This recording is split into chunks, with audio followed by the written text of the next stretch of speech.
When John was first given the vision, known as the Revelation, the angel, Jesus Christ, both sent it and signified it.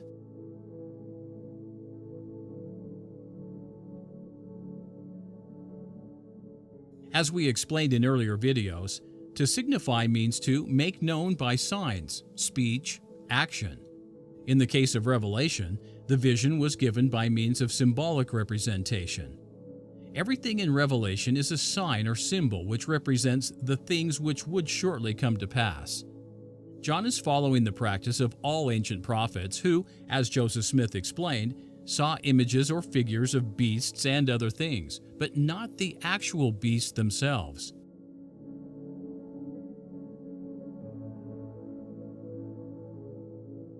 The figures, images, or signs that John uses, like all prophets, are the archetypes of the polar configuration.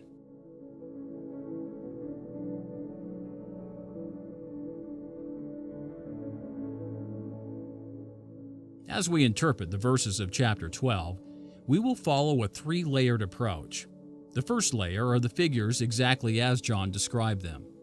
These will always be archetypes borrowed from the polar configuration. Layer 2 will be the physical layer behind the figures, the planets and associated phenomena which gave rise to the archetypes. The third and final layer will be the interpretation. That is, what John intended the figures and signs to represent. Chapter 12 begins with the appearance of an unusual woman in heaven.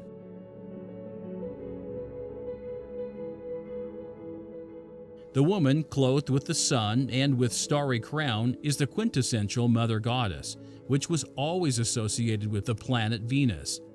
But before we get ahead of ourselves, we need to compare the Bible's version with Joseph Smith's inspired restoration. The woman is no longer a wonder, though she certainly was.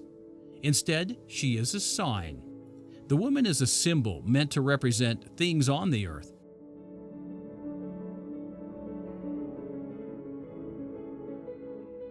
We learn in the verse that the woman was specifically intended to represent the Church of God. This clue is provided by Joseph's version and not the biblical translation. At this point, we have identified the first and third layers of the image of the woman.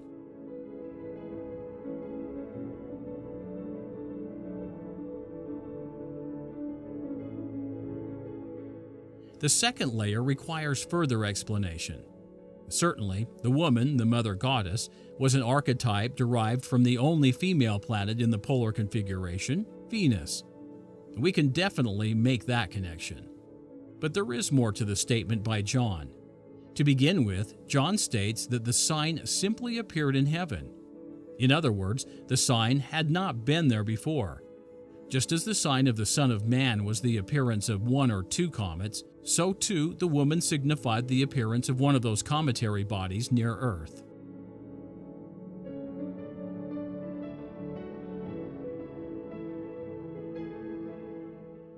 Venus will be the second planet of the polar configuration to return.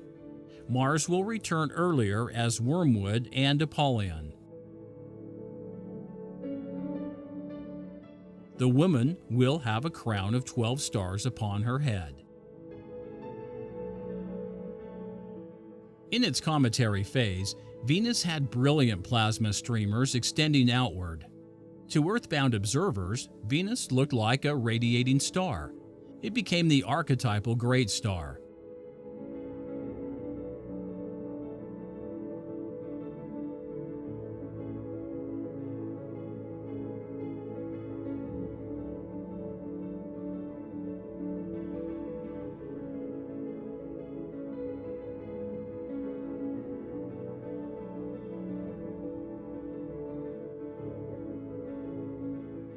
These same streamers form the star crown upon the head of the warrior hero Mars.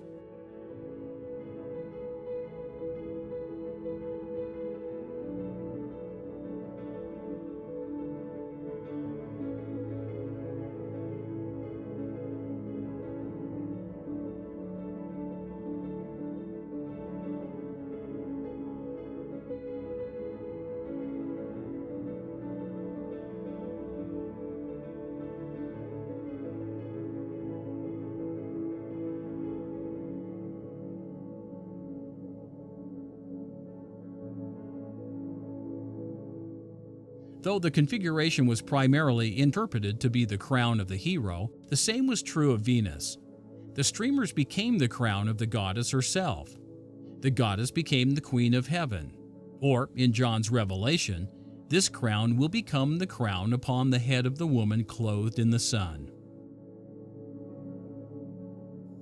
At times, the streamers became very thin with bulbs at the end. Now, this explains some representations of the woman with similar bulbs.